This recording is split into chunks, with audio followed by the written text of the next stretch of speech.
Es en el ámbito de los derechos en el que nuestras democracias contemporáneas están sufriendo unas grandes tensiones y tienen ante sí grandes desafíos, precisamente en nombre de esa tensión que viene a crearse entre universalidad de los derechos y pluralidad de las culturas. Nos encontramos en un periodo en el que, en lugar de ocuparnos de los derechos humanos,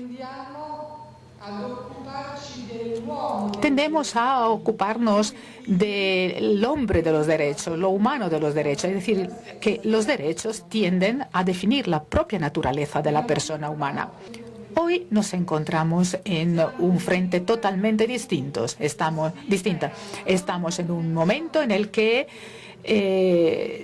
se nos presiona hacia la contaminación de los modelos jurídicos y las identidades, y hay tres factores fundamentales que nos empujan hacia esta dirección: el Convenio Europeo de Derechos Humanos, el Consejo Europeo, el Tribunal de Estrasburgo. En los últimos años han adquirido una creciente autoridad. Y esto por dos razones, básicamente. La primera fue la introducción del recurso directo. Hoy, 800 millones de ciudadanos de 47 países de la Unión Europea pueden dirigirse directamente a Estrasburgo para que se protejan sus derechos, ojo, contra su Estado, su propia nación. Segundo factor que aumentó la autoridad del Tribunal de Estrasburgo y del Consejo de Europa ha sido el papel decisivo que el Consejo de Europa desempeñó en la transición de los países del antiguo bloque de la Unión Soviética hacia unas formas democráticas liberales. Todos saben que la Unión Europea, desde el año 2000 en adelante, ha vivido una fase de fuerte estancamiento político. El fracaso de todo el gran debate constitucional sobre la Unión Europea,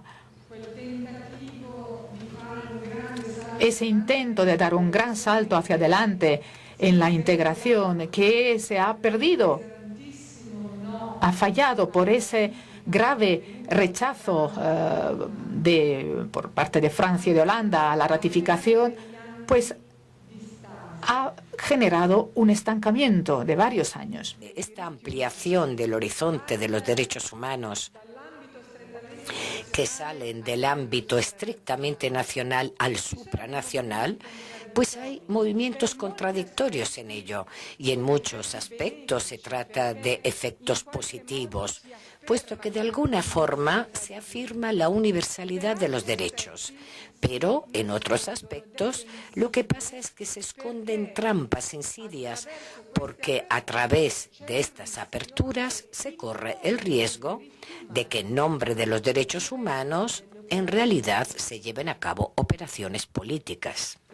El avanzar de los derechos humanos va acompañado entonces con la duda respecto a su universalidad, una duda que ataca la raíz misma de los derechos, y es la crítica que de una forma rápida podemos decir que les imputa a los derechos humanos la culpa de ser solo fruto de la cultura occidental y además instrumento del imperialismo occidental sobre las demás culturas que existen en el mundo.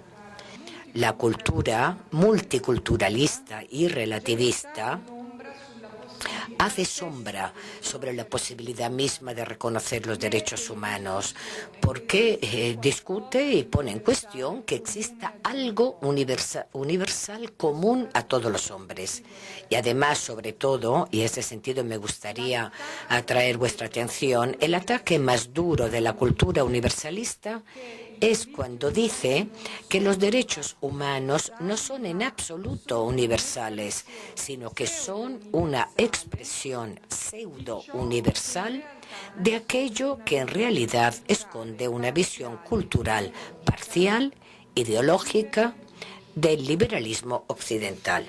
Los derechos fundamentales humanos hay una aspiración hacia la universalidad que justifica la necesidad de superar las fronteras de cada ordenamiento jurídico individual, pero también tienen una dimensión histórica en la cual se refleja la identidad, la cultura más profunda de cada pueblo, de quien la Carta Constitucional es una expresión. El problema que entonces tenemos hoy nosotros en las sociedades multiculturales es el problema de proteger y salvaguardar al mismo tiempo la universalidad de los derechos, pero sin sacrificar las especificidades de cada una de las culturas.